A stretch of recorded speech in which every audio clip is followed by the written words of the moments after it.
met somebody that was born with a rare disease, disorder, disability? Well, I've had the pleasure of meeting so many right here on the Hatching for Health show. And our goal here is to create awareness for them with hopes of finding cures. Tonight's episode, we're going to meet a very special man who is actually an ordained minister who pastors around the world, which is very exciting. And now he has a rare form of muscular dystrophy. This rare form is actually known as Centronuclear Myopathy, and it's a condition characterized by weak muscles as well as a decline in the skeletal muscles, which are the muscles that allow our body to move. So if you can imagine, what he's dealt with, he's 32 years old, and he's going to be joined by his wife, Jessica, as well as his mother, Yvonne. So welcome to the show, you guys. Hi. Hi, thank you. Thank you all for joining us. I appreciate all your time. So it sounds like Jessica, yourself as well as his mother are going to help translate in regards to the conversation that we have. Yep, she'll probably do most of the translating. Okay. Yes. Well, Jacob, I appreciate you. I know you're not shy, so this is, a typical situation for you to be in front of people. So I appreciate you coming on and being willing to share your story, and kind of where you've come from and where you're at today. This is my pleasure. Awesome.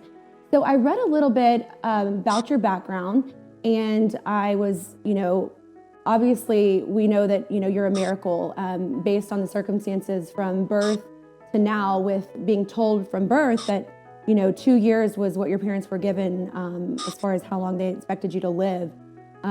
So kind of tell me a little bit, you were obviously a baby, but from your mother, if you can kind of explain at that point, what was running through you and your husband's mind at that time? Well, when he was in St. Francis Hospital in Tulsa, Oklahoma, they had basically told me that he would never go home as long as he was on a ventilator. Because back in 1988, they didn't send children home on ventilators.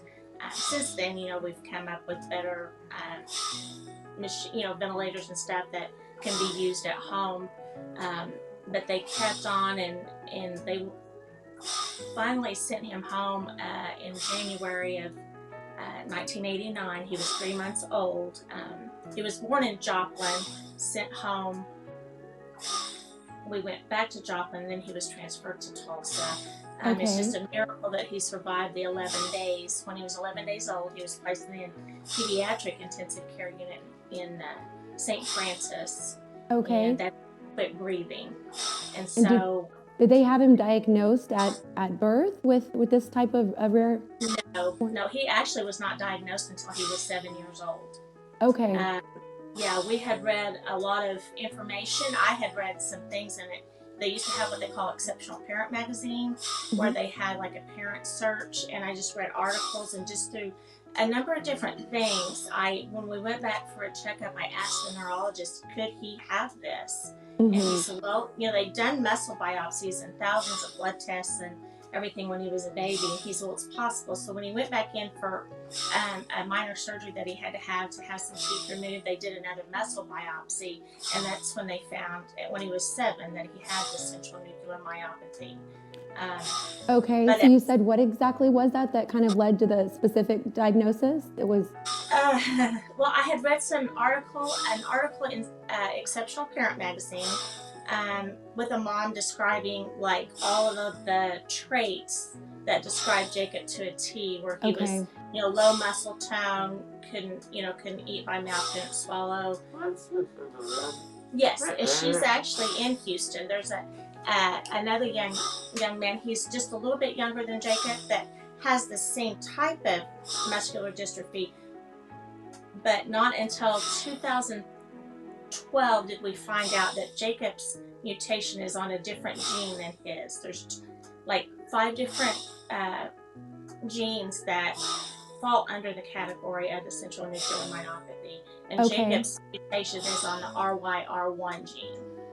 Okay, so some of the story, I know, kind of leading, Jacob to where he's at today in his career and life choices. I know he had said, of course, he was a baby, 11 days old, but kind of being told the story as an adult that that you and your husband at the time weren't, believers in Christ. And at that 11 day in the hospital, it was almost like everyone was giving up, and one of the nurses just had kind of a moment and then brought you and your husband to a room, prayed, y'all accepted Christ, and that was actually kind of the turnaround for Jacob. Is that right?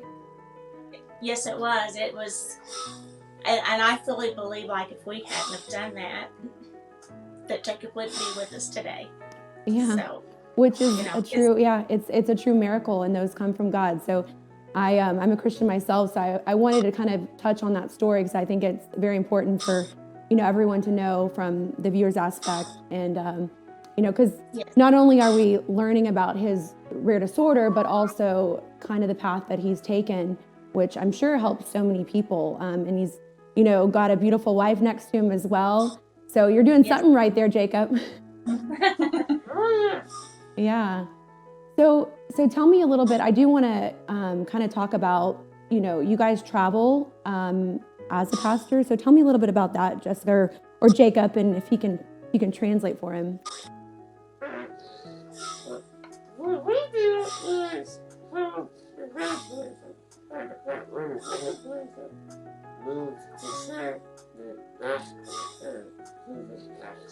what Jacob says that we do is called evangelism, where you're sharing the gospel of Jesus Christ. That's what the word evangelism means. we've done that ever since I was 12 years old. Yes, We can't travel now, obviously. Yes, he's traveled ever since he was 12 years old. Right now, we are actually at home. We would be home right now, but we have all of our meetings we have postponed until pretty much next year because of the COVID. The COVID, okay. Just to make sure we keep him safe. They said that should he contract that, he wouldn't survive it. So. Okay. So do you guys travel whenever things are normal? Is it around Texas, or is it even, do y'all travel outside of the state?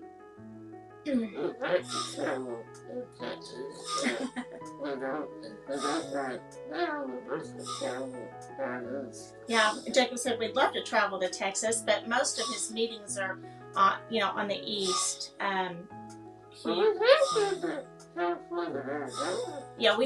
He's been to California and Arizona, so he travels just wherever he's called.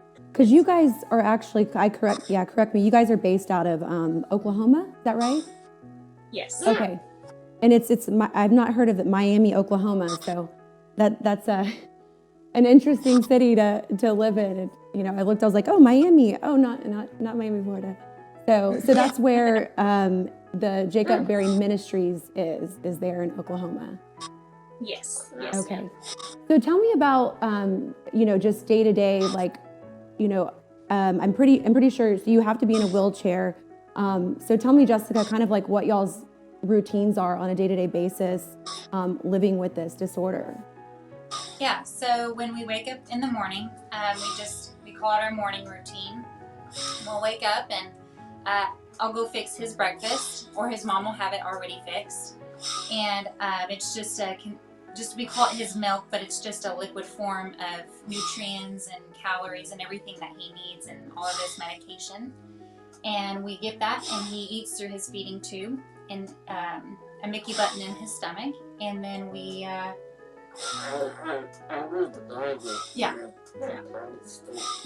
in our morning routine, while he's eating breakfast, we'll read our Bible and we'll study God's Word, and just kind of do our best to make sure that we ourselves are prepared as Christians and grow spiritually.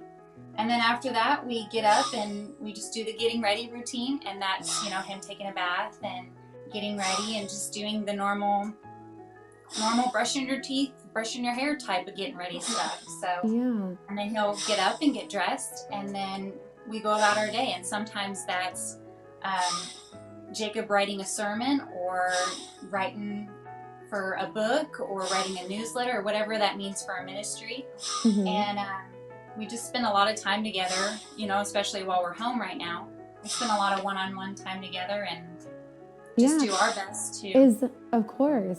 So So with this, from whenever he was diagnosed or even before, but at 7, it sounds like you truly, knew what was going on.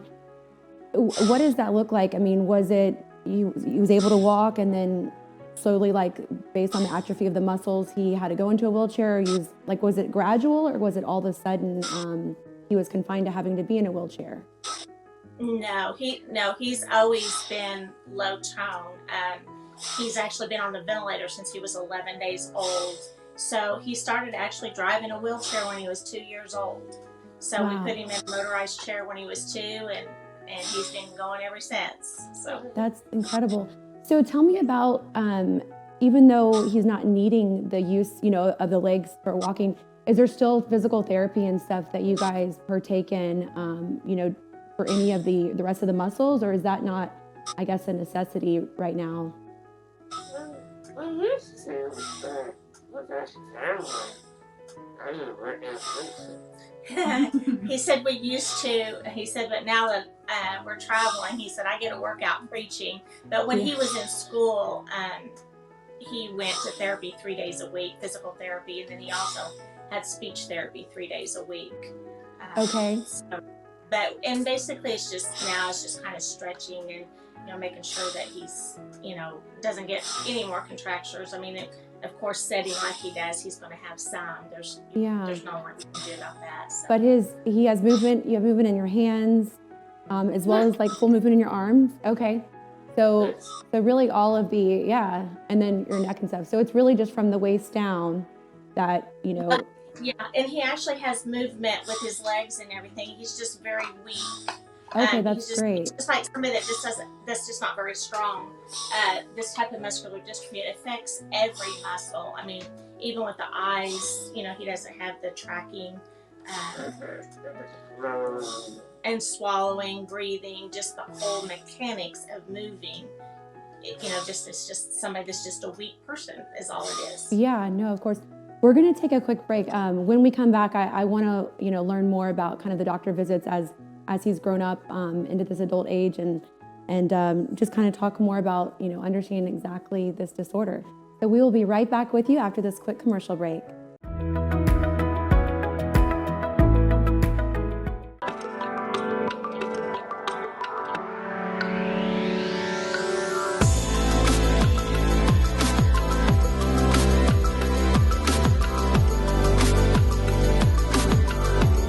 I love being able to use this repair moisturizer. It even includes retinol.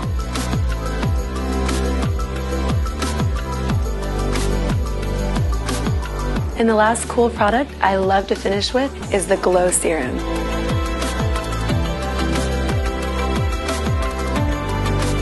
When I'm sore after a tough workout, the Muscle and Joint Body Cream by Cool CBD gives me all the relief I need.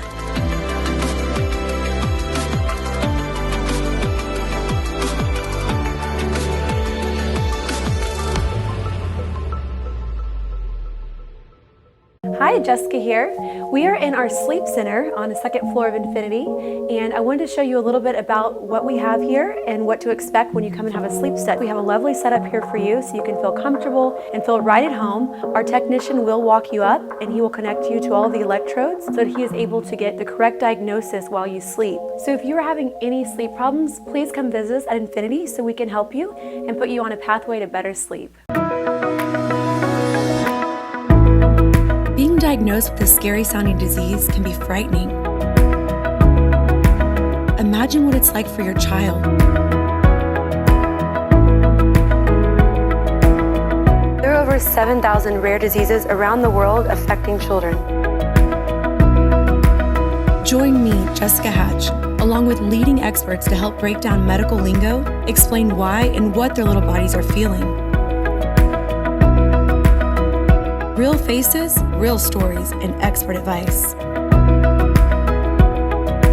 And you can watch us on the biggest South Asian TV network in North America, NTV Houston. Hi, it's Jessica here with Infinity Diagnostics, located here in the heart of Houston. Follow me in, I'm going to show you our MRI machine. We have a 1.5 Tesla Siemens magnet. We're able to perform imaging on your spine and multiple other areas. So please come give us a visit for all of your MRI needs. welcome back from the break. And I wanted to mention to all of you listeners that if you comment below, the first 5 people that comment or ask any questions about our family today, whether they're questions for Hatching for a Health team or the family, we are going to be giving away a hat and a bear. So we will get your mailing address and we'll get that sent out to you. So be sure and comment or ask any questions. So for those that just tuned in, we are talking with Jacob, who has centronuclear myopathy. Now, people with centronuclear myopathy, they begin experiencing muscle weakness from the time of birth into their early adulthood. The muscle weakness slowly worsens over time and it can lead to delayed motor skills, such as crawling or walking, muscle pain during exercise, and difficulty walking. Some individuals need a wheelchair, which in this case, Jacob is confined to the wheelchair just because of the atrophy of the muscles and how weak that they do become. So let's get back into our conversation, guys. So we were talking, briefly kind of about things that go on. So you mentioned when he left at 11 days old, which was very rare to leave the hospital on a ventilator, but he was the first at that hospital to do so. Is that right? Yes, that's correct. Okay. And so ever since he's been on a ventilator, living with it throughout home travels, anything that he does, that's a part of his life. Is that right? Yes, that's a part. Yes, it is. Okay. Yes. Now, when he preaches, this is something that's happened in the past few years. He had to get new ventilators because his were outdated, and he decided he didn't like the way this current vent breathes for him, and so he felt like at that time that he felt like he could come off of his ventilator, and so now he preaches off of his ventilator with a speaking valve, but all the rest of the time he's on the vent. Okay. So when you preach, Jacob, does it help translate, or do you have a translator there every time when you preach?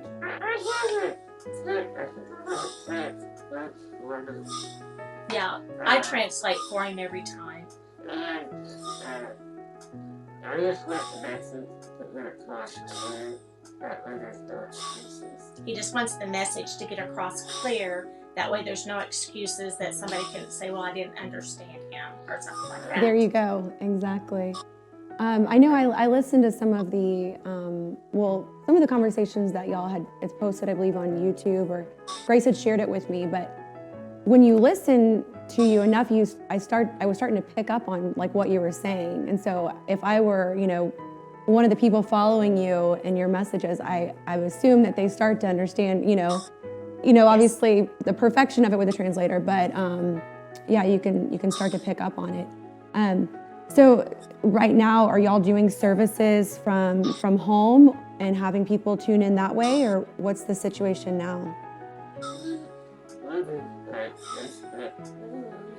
Yeah, we've done a few Facebook videos, and then there's also been a couple of churches that have asked us for just like short videos that they have actually shown in their churches, but we've not done any other type, that way. And I mean, we've mailed even overseas like videos and stuff to Africa and India and different places like that. We've done that also. Oh, that's awesome. Yeah, I know. I mean, it's a living testimony. So I know that also I was reading that you have an autobiography, living the gift. That's pretty incredible. When was that released? Probably around 2011, I'm thinking. Look at that. That's awesome. Right. Yes. So is that something that people, they can actually go directly to the website, jacobberryministries.org? Yes, and it's available on there. Yes. Okay, and it talks about your story and living this with this particular muscular dystrophy disorder and everything that you kind of go through. Is that what living the gift, right? Yes. Exactly what it says. Yes, yeah. It is. It just tells his story kind of from birth up till when he started traveling preaching. And of course, it was pre-Jessica, so I'm sure that story will be coming at a later date. Wonderful. So tell me, what are kind of some of your plans, Jacob? Like, I guess, where do you see things over the next 5 years, with your mission?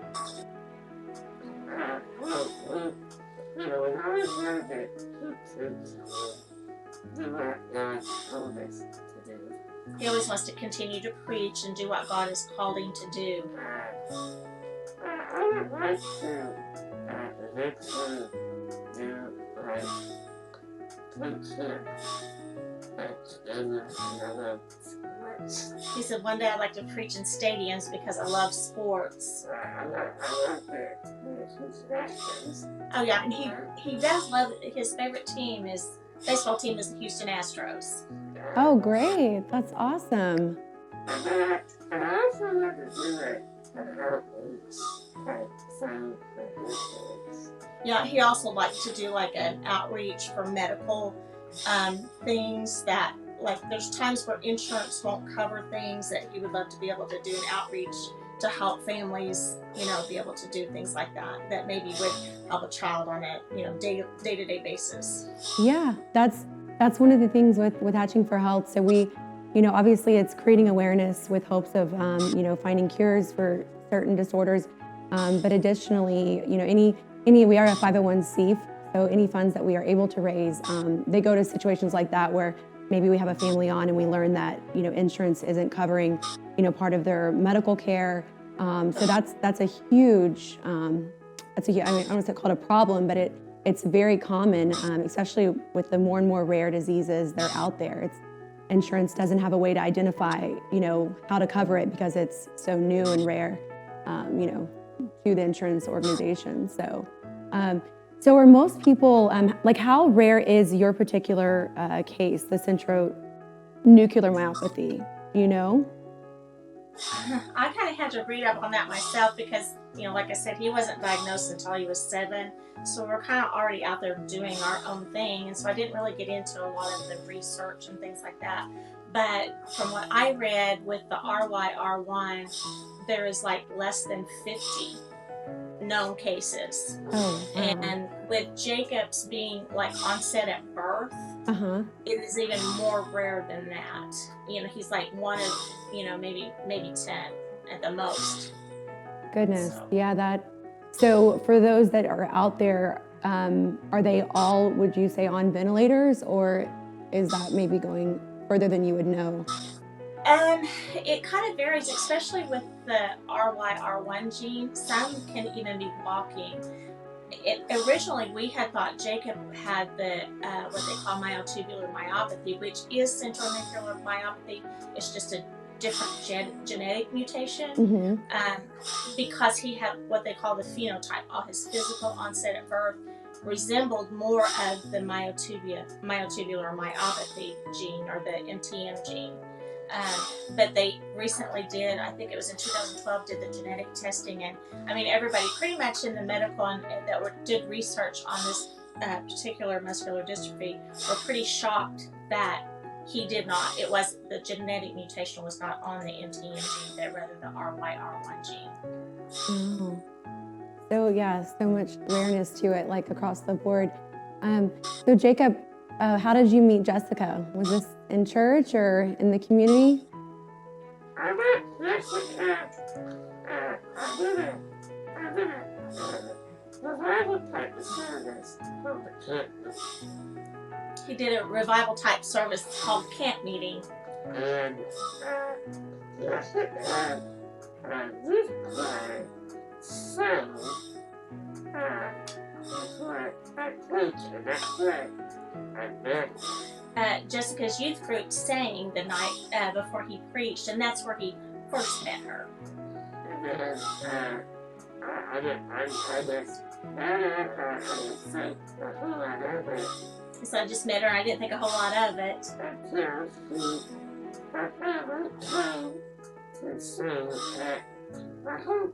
Until her family came to sing at my home church. Well, I shared my testimony there. They had a youth night, and so I shared my testimony with the kids. And after service, we had been friends and had seen each other at this yearly camp meeting. But he came up to me and he said, "Hey, I think you're the sort of girl that I like." He said, "Is there any way that I can get your number so we could talk about godly things?" How And sweet. I said, "Well, that's a Christian pickup line right there," he said. Yeah, really. But I said, well, you got to talk to my dad and get his approval first. And he said, well, I already did. So that really impressed me. Oh, how sweet is that? So then you guys y'all kept talking. How long was it until y'all got engaged? We talked for about 4 years. We were friends for about 4 years. And we talked probably every 2 weeks or so. We'd always catch up with each other and just see how things were going. And so after 4 years, we decided to start dating. And then we got married 2 years afterwards. So, what was the proposal? Was it something special, or was it like, hey, we're going to do this, and you got a ring picked out? it was very special. He surprised me Easter morning at my home church in Kansas. And, unbeknownst to me, he had already talked to my pastor. And after the service, my pastor said, hey, Jacob Berry's here and he would love to share a testimony. So he came down to the front of the church service with everybody there, of course, at the church. And, how exciting. And so he started talking and did the proposal right there in front of the whole church. Oh my gosh. He had me come down to the front and said, hey, and, did the proposal that, I'd love to spend my life with you. And that's really special. I love that. Yeah, Jacob said everybody got their phones out and they were recording it for us. I'm sure you got some great footage, some really good footage. So Jacob, I know one of the verses, I believe it's Philippians. What is the verse that you kind of live by? 4:13.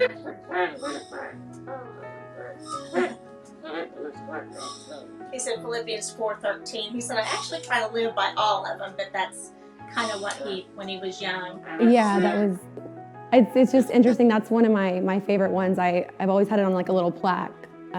We can do all things through Christ who strengthens us. So, and you're definitely doing that. Our show is coming to an end, but I have thoroughly enjoyed getting to know you, Jacob, Jessica, Yvonne. Thank you so much. Y'all's story is truly a testimony. So keep up the good work, and hopefully I'll get to meet y'all in person one day soon. So,